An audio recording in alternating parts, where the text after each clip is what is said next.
अपना ध्यान सम्मुख विराजमान श्री श्री 108 श्री परमहंस महान विभूतियों की ओर लगाते हुए और अपनी मुख रसना को पवित्र करने हेतु एक बार ऊंची और मीठे स्वर में बोलिए जयकारा बोल मेरे श्री गुरु महाराज की जय। बोलो साचे दरबार की जय। बोलो श्री सतगुरुदेव भगवान की जय। गुरुमुखों, आज हर एक मनुष्य जो अपना जीवन है तनाव और चिंता में रहकर जी रहा है। अब ऐसे में कुछ मनुष्य का जो है कहना है कि हम इस चिंता में अपना जीवन क्यों जीते हैं। मनुष्य जिसके आज हर एक मनुष्य के पास अपनी अपनी प्रॉब्लम्स हैं, अपनी अपनी चिंताएं हैं, और मनुष्य जो है इन चिंताओं में तनाव में रह के जो अपना जीवन जी रहा है, और उसे यह सच का बिल्कुल भी परख नहीं है, और इस समय में उसका जो है पूरा का पूरा समय जो है बर्बाद हो जाता है। ऐसे में वक़्त के संत महापुरुष क्या फरमाते हैं कि हमें जो ये जीवन मिला है, हमने पिछले जन्म के जो कर्म किए हैं, इस जीवन में हमें सुख और दुख अपने कर्मों के अनुसार मिल रहा है। कहते हैं प्रारब्ध के जो कर्म है, जो हम इस जन्म को पाकर जो है भुगत रहे हैं, जो हमें अपने कर्मों का फल मिल रहा है, जो हमने कर्म किए थे, हमें सुख और दुख हमें अपने कर्मों के अनुसार ही मिल रहा है। और जो है हमारे जो पहले कर्म हो चुके हैं, जो पहले वो संचित कर्म जो है वो इकट्ठे होके जब ये आत्मा परमात्मा से मिलती है, तभी से ही जब इस अपने शरीर को छोड़ते तब से उसके बाद जब वो परमात्मा में जाती है, उसके जो है कर्म जो है वो शुरू हो जाते हैं। तो अब जो हम हमारे जीवन में जो दुख आ रहा है, सुख आ रहा है, वो हमें ये सिर्फ और सिर्फ कर्मों पर ही निर्भर है। हमने जो कर्म किए हैं उसके अनुसार ही हमें जीवन में सुख और दुख मिल रहा है। तो अब संतों महापुरुषों का यही कहना है कि जब हम इस जीवन को जीते हैं, जब हम भजन अभ्यास करते हैं, भजन अभ्यास करने से क्या होता है, जीवन में सुख और दुख तो आएगा ही आएगा, लेकिन सुख और दुख आने से क्या होता है कि हमें जो एक सहारा मिल जाता है, एक शक्ति मिलती है इन सभी सुख और दुखों को सहने की। कहते हैं कि वक्त हमेशा चलता रहता है, घड़ी की टिक टिक चलती रहती है, कभी रुकती नहीं है। ये पहले भी चल रहा था वक्त, आज भी चल रहा है, और आने वाले समय में भी चलता ही रहेगा। और पहले भी कितने लोग इस दुनिया में आए और आके जा चुके इस दुनिया से। इस अभी भी कितने लोग इस दुनिया में हैं और कितने लोग जा चुके दुनिया में। आने वाले समय में भी कितने लोग इस दुनिया में आएंगे और कितने लोग जो है वो जा चुके होंगे। तो कहने का तात्पर्य यही है कि जितना जो है वक्त जो है वो कभी किसी के लिए नहीं रुकता। कहते हैं कि अब ये जो सुख और दुख है, ये सुख और दुख जो है, कहते हैं अगर आज आपके पास दुखी हो आप, तो ये वक्त भी बीत जाएगा, कल आपको सुख मिल जाएगा। फिर कल आप सुखी हो तो आपका ये वक्त भी बीत जाएगा। तो ठीक इसी प्रकार एक बार की बात है, एक शिष्य ने अपने गुरुदेव जी से पूछा कि प्रभु गुरुदेव जी, हम इस दुनिया में जीवन जीते हैं, तब भी हमारा जो जीवन है तनावपूर्ण जो है, चिंता से ग्रस्त होकर हम जीवन जीते हैं, ऐसा क्यों होता है? और हमारा साथ ही ऐसा क्यों हो रहा है? हम अपना जीवन इस तरीके से जी रहे हैं और हमारी जो है मन के अंदर अशांति हो रही है, अशांति पैदा हो रही है। हमारे जीवन में एक सुख और एक आनंद, जो एक शांति है, वो तो बिल्कुल है ही नहीं। अब हम क्या करें कि हमारे जीवन में सुख, शांति और आनंद आए, और हम जो अपना जीवन सुख में जीवन बीते हमारा। तो गुरुदेव जी ने कहा, एक बार की बात, उन्होंने कहानी समझाई।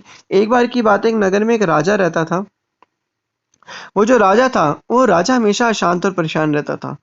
राजा ने अपने मंत्रियों को कहा कि किसी को बुलाओ जो मेरी जो है उदासी और खुशी का मतलब ठीक कर पाए।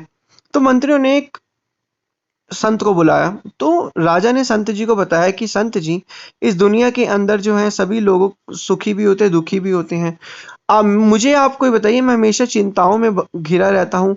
मुझे आप ये बताइए कि क्या कोई ऐसा तरीका है, आप मुझे कोई ऐसा चीज दीजिए जिससे क्या कहते हैं मैं सुख में ज्यादा सुखी ना रहूं, मतलब खुशी में ज्यादा मैं अपने आप को खुशी महसूस ना करूं, दुख में ज्यादा मैं दुखी ना रहूं। मैं अपना जीवन समान तरीके से व्यतीत करूं, और मैं अपना जीवन जो है एक सामान्य तरीके से व्यतीत करूं। मुझे आप कोई तरीका बताइए, तो मुझे ऐसी कोई चीज दीजिए। तो उसके बाद संत महापुरुषों ने, वो जो संत थे, उन्होंने उस पर एक विचार किया, और उन्होंने सोचा, विचार विमर्श किया, और उन्होंने कहा कि इनको क्या चीज देनी चाहिए जिससे जो है ये बिल्कुल हमेशा ठीक रहे। फिर संत जी ने थोड़ा समय मांगा। फिर उसके बाद क्या हुआ, संत ने कुछ समय बाद राजा को एक अंगूठी दी, और उस अंगूठी पे कुछ लिखा हुआ था। तो वो अंगूठी देने के बाद उस पे जो लिखा हुआ था, तो मंत्रियों ने तो पहले राजा को कहा कि महाराज, आपको लगता है कि संत जी हमारी मदद कर पाएंगे? तो उन्होंने उनको जो है वो अंगूठी दी, और अंगूठी पे कुछ लिखा हुआ था। तो संत जी ने कहा राजा को, आप ये अंगूठी पहनिए, और जब भी आपके मन के अंदर ऐसा कुछ आए, जब भी आपके मन के अंदर ऐसा कुछ आए कि क्या कहते हैं, आप ज़्यादा सुखी हो रहे हो या आप ज़्यादा दुखी हो रहे हो, तो आप इस अंगूठी पे जो लिखा है, आप इस चीज़ को पढ़ लीजिएगा। इस अंगूठी पे जो लिखा हुआ है, आप इस चीज़ को पढ़ लीजिएगा। जब भी आपको लगे कि आप ज़्यादा सुखी हो रहे हो, तो इस चीज़ को पढ़ लीजिए। जब भी आपको लगे आप ज़्यादा दुखी हो रहे हो, तो इस चीज़ को पढ़ लीजिएगा। तो उन्होंने ये बताया, तो उस अंगूठी पे लिखा था, यह समय भी बीत जाएगा। तो उसके बाद क्या कहते हैं, राजा जब भी सुखी होता था, तो जब वह अंगूठी पे पड़ता था कि यह समय भी बीत जाएगा, तो उसको एक महसूस होता था कि ये जो सुखी समय है, ये आने वाले टाइम पे हो सकता है दुख तो आना ही आना है, तो मुझे सुख में ज़्यादा सुखी नहीं रहना चाहिए, खुश नहीं होना चाहिए। फिर जब दुखी जीवन जीता है, तो उसको लगता है ये समय भी बीत जाएगा, फिर उसको लगता है कि चलो अभी दुख की घड़ी है, सुख तो आना ही आना है, तो अब मुझे ज़्यादा दुखी नहीं होना चाहिए। तो जब संत जी ने उसको ये अंगूठी दी, और अंगूठी देने के बाद उस पे जो लिखा होता है, ये समय भी गुजर जाएगा, इससे राजा ने जब ये चीज़ पढ़ी, तो राजा ने अपना जीवन आनंद से व्यतीत किया। तो कहने का तात्पर्य ये है कि जीवन में उतार-चढ़ाव है, वो तो आते ही रहेंगे, और उतार-चढ़ाव हमारे पुराने जो कर्म हैं, उनके अनुसार संचित कर्म है, और प्रारब्ध में जो हमें कर्म मिले, उन कर्मों के अनुसार ही हमारे अंदर जो है जीवन में सुख और दुःख आ रहे हैं। अब हमें करना क्या है, हमें जितना हो सके नाम सुमिरन आराधन करना है, भजन अभ्यास करना है। जितना-जितना हम नाम सुमिरन आराधन भजन अभ्यास करेंगे, उतना-उतना हमारे मन के अंदर शांति आएगी, जीवन आनंद से व्यतीत होगा। जब राजा ने ये अंगूठी के वो चीज़ पढ़ी, तो उस समय के बाद से राजा की ज़िंदगी ही बदल गई। राजा के मन के अंदर शांति आने लग गई, राजा का जीवन आनंद से व्यतीत हुआ।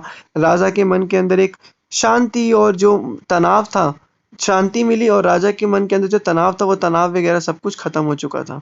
तो राजा ने बहुत-बहुत धन्यवाद किया उस संत जी को।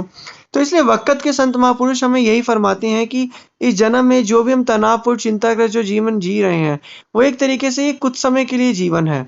ये आप ये समझिए कि जीवन हमें कुछ समय के लिए मिला है, और कुछ समय पश्चात हमने इस जीवन को जी के जो है इस दुनिया से चले जाना है। तो हम क्यों इतनी चीज़ें सोच रहे हैं? क्यों इस जीवन में अपने मन को तनावपूर्ण जीवन व्यतीत कर रहे हैं? क्यों हम हमेशा खुश नहीं रह सकते? क्यों हम हमेशा परेशान होते रहते हैं? क्या हम इसको ठीक नहीं कर सकते? तो वक़्त के संतों महापुरुषों ने यही फरमाया कि हम इस चीज़ को ठीक कर सकते हैं। लेकिन कब? जब हम नाम सुमिरन आराधन करेंगे, भजन अभ्यास करेंगे, भक्ति करेंगे, सेवा करेंगे, तो हमारे मन का जो काँटा है वो बदल जाता है। और भजन अभ्यास एक ऐसी चीज़ है जो हमारे मन के अंदर जितनी भी उलझनें होती हैं, जितनी भी चीज़ें होती हैं, उन सबको एक स्थिरता प्रदान करती हैं। जब हमारा मन स्थिर हो जाएगा, तब क्या कहते हैं, हमारा मन शांत हो जाएगा, और जब हमारा मन शांत हो जाएगा, तब वो भजन अभ्यास में लगेगा। क्योंकि भजन अभ्यास एक ऐसी चीज़ है जो हमें संसार के सभी सुख और दुखों जो हम आते हैं, उसमें एक संतुलन बना के रखती हैं। जब हमारे मन के अंदर संतुलन बना रहेगा, तो हम बड़ी से बड़ी हम मानसिक तौर पर जब बिल्कुल मजबूत होंगे, तो हम बड़ी सी बड़ी प्रॉब्लम को 2 मिनट में सॉल्व कर सकते हैं। तो यही संतों महापुरुषों का कहना है कि हमें ज़्यादा तनाव से संबंधित जीवन नहीं जीना, जितना हो सके भक्ति करनी है, सेवा करनी है, जिससे हमारा ये लोक भी सुखी होगा और परलोक भी सुहेला बनेगा, और ये जो जीवन कुछ समय के लिए मिला है, इसको शांति से हम जी पाएँगे। बोलो जयकारा बोल मेरे श्री गुरु महाराज की जय, बोलो साचे दरबार की जय, बोलो श्री सद्गुरुदेव भगवान की जय।